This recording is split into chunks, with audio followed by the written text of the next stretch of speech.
전 세계에는 수많은 명절이 있습니다. 하지만 그 중에는 화려한 겉모습 뒤에 어두운 그림자가 드리워진 명절들도 존재하죠. 오늘은 전통과 문화라는 이름 아래 매년 수많은 사상자와 논란을 만들어내는 세계에서 가장 위험한 명절 탑5를 소개합니다. 5위, 데이 오브 더 데드. 멕시코의 망자의 날 11월 1일부터 2일까지 진행되는 이 축제는 죽은 자를 기리는 아름다운 전통으로 알려져 있습니다.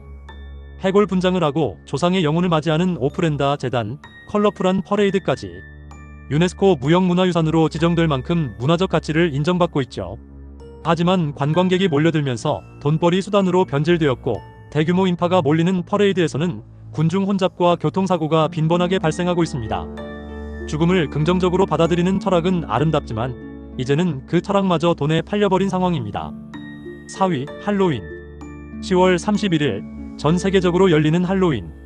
켈트족의 사윈 축제에서 유래된 이날은 원래 죽음과 생명의 경계를 성찰하는 의미를 담고 있었습니다. 하지만 지금은 어떤가요? 상업주의의 극치를 달리는 소비 축제로 전락했습니다.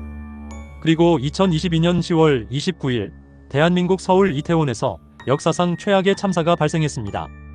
이태원 참사로 총 159명이 사망한 것이죠. 일본 시부야도 마찬가지입니다. 할로윈 때마다 대규모 인파로 인한 혼잡, 음주 폭력, 성범죄가 끊이지 않습니다. 원래의 성찰적 의미는 사라지고 과도한 소비와 방종만 남은 현대판 할로윈. 이제는 그 대가를 목숨으로 치르는 축제가 되어버렸습니다. 3위, 리우 카니발.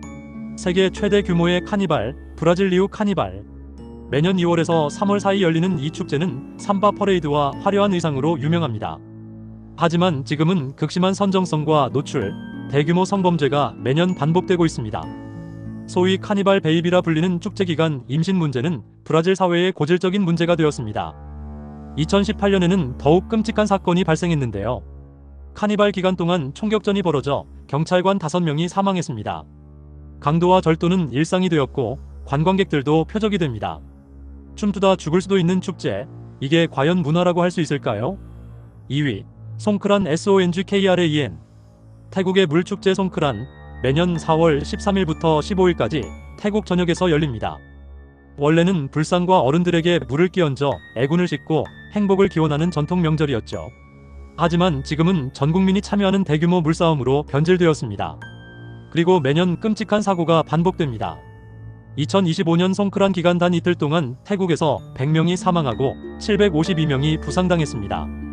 원인은 음주운전과 과속입니다. 물통을 들고 도로로 뛰어드는 사람들, 술에 취해 비틀거리는 관광객들. 그뿐만이 아닙니다. 물놀이 중 절도와 성범죄가 빈발하고 외국인 여권이 물에 젖어 사용 불가능해지는 사례도 많습니다.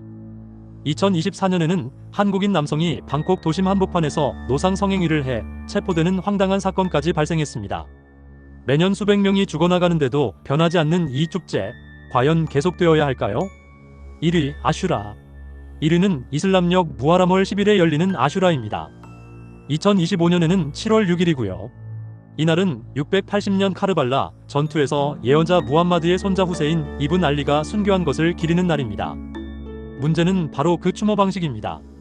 시아파 신자들은 이날 대규모 행렬을 벌이며 가슴을 치고 심지어 칼과 채찍으로 자신의 몸을 찢고 피를 흘립니다. 자해의식을 통해 후세인의 고통을 함께 나누겠다는 것이죠. 거리는 피로 물들고 어린아이들까지 이 의식에 동참합니다. 당연히 감염과 상해의 위험이 극도로 높습니다. 현대의학적 관점에서는 절대 받아들일 수 없는 행위죠. 최근에는 이런 자해의식을 금지하거나 자제하려는 움직임이 있습니다. 대신 헌혈 캠페인을 벌이거나 붉은 음료와 음식을 나누는 방식으로 변화하고 있습니다. 하지만 여전히 많은 지역에서 전통적인 자해의식이 계속되고 있습니다. 더 큰 문제는 종파 갈등입니다. 폭력 시위, 테러 공격, 대규모 유혈 사태가 빈번하게 발생하죠. 21세기에 여전히 피를 흘리며 신앙을 증명해야 하는 이 축제가 과연 정당화될 수 있을까요? 이런 명절 행사들은 계속되어야 하는가?